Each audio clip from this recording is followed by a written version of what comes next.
নমস্কার, কেমন আছেন সবাই? আশা করি ভালো আছেন। আসামে আমি বর্ধমানের একটা নতুন পর্বে আপনাদের স্বাগত জানাই। তো আজকে সকাল সকাল রান্নাঘরে চলে আসতে হয়েছে, তাড়াতাড়ি করে পুজো করে চলে এসেছি, কারণ আজকে একটু খাবারের অর্ডার ছিল। তো মাছও ছিল, ডিমও ছিল, আর আমি রান্না করেছিলাম কুমড়ো আলুর তরকারি আর ডাল, আর ভাজাও করেছিলাম, আর সঙ্গে ছিল এঁচোড় চিংড়ি। আর এঁচোড় চিংড়িটা অল্প রয়েছে, আর ডাল অল্প রয়েছে, আর কুমড়ো আলুর তরকারিটা রয়েছে, সঙ্গে আলু ভাজা ছিল, ডিম ছিল একজনের, আরেকজনের ছিল মাছ। তো এগুলো সব খাবার দাবার চলে যাওয়ার পর এখন প্রায় 2টো বাজে। তো খাবার এইটা আমাদের দুপুরের খাবার হয়ে যাবে, রাত্রে কিছু একটা বানাতে হবে। তো যাই হোক, আর এখানে ভাত করেছি প্রেশার কুকারে। যখন থেকে গ্যাসের প্রবলেম হচ্ছে তখন থেকে আমি প্রেশার কুকারেই ভাতটা করছি। আর খাওয়া দাওয়া হয়ে গেছে, দুপুরের খাবার, রাত্রে খাবার খেয়ে দিয়ে আমি একটু সেলাই করতে বসেছি। আর এই হলো আমার মিনি সোনা। রাত্রে এখন প্রায় 1:45 বাজতে চলছে। ওর ঘুম নেই, আমার সাথে ও জেগে আছে, আর বাইরে বারবারে গিয়ে বাইরের দরজা দিয়ে দেখছে। আর এই যে এখানটায় ও কখনো বসছে, এটা ওর বসার জায়গা, তো এখানে কখনো বসছে, আবার কখনো গিয়ে ওই দরজার সামনে বসে থাকছে। তো দেখো, এই যে বাজে প্রায় 1:45, তো আমি তো সেলাই করছি, আর ওর দুষ্টামিগুলো দেখছি, কি দুষ্টুমি করছে। এই যে দেখো, জানলার সামনে এই দরজার পর্দাটা ভেতর মাথা ঢুকিয়ে ও বাইরের দিকে গাড়ি গেলে দৌড়ে দৌড়ে দেখছে, লোকজনের আওয়াজ হলে তখন দেখছে। আর এই যে আমি পুরো আমার প্রায় চুড়িদারটা হয়ে এসছে, আর এই গলাটা বাকি আছে, গলার হেমটা করব, আর তারপরে শুয়ে পড়বো।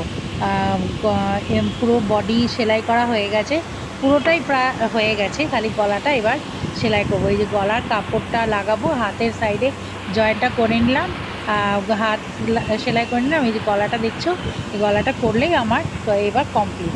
আর তারপরে আমি এবার শুতে যাব। আর এই যে এবার পরের দিন সকাল সকাল উঠতে হয়েছে।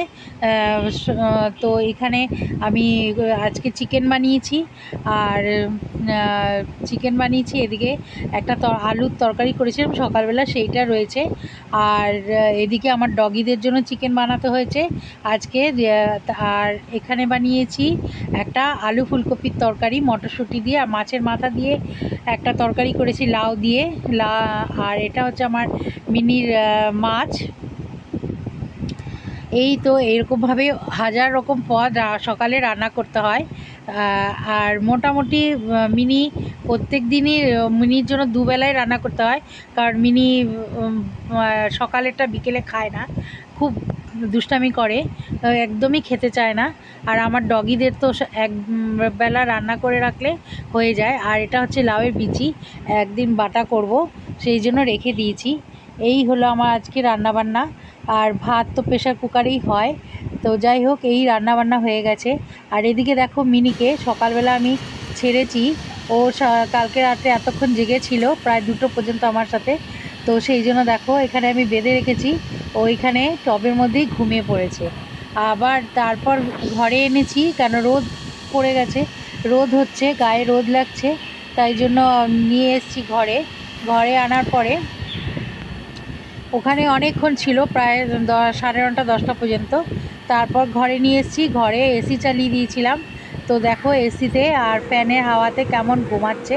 আর ওই যে চুড়িদারটা আমি পাশে রেখেছি, এটা আমি কমপ্লিট হয়ে গেছে, আমার একটু আয়রন করতে হবে। আর এই দেখো, এসি চলছে, আর কেমন ঘুমাচ্ছে বালিশে মাথা দিয়ে, আর এদিকে ফ্যানও চলছে। তো ওর এত ঘুম পেয়েছে যে ও জানেই না যে আমি ভিডিও করছি। অনেক সময় কি হয়, ক্যামেরার আলোটাতে ও উঠে যায়। তো আজকে দেখো, ওর এত ঘুম পেয়েছে যে ও ঘুমাচ্ছে, কিছুই বুঝতে পারছে না। এই দেখো, কুর্তিটা আমার কমপ্লিট হয়ে গেছে, কেমন হয়েছে বলে অবশ্যই জানিও। আর বন্ধুরা, ভালো লাগলে লাইক শেয়ার করে দিও, সাবস্ক্রাইব যারা করনি তারা সাবস্ক্রাইব করে পাশে থেকো। আর কি বলবো, ভালো থেকো, দেখা হবে নেক্সট আবার ভিডিওতে।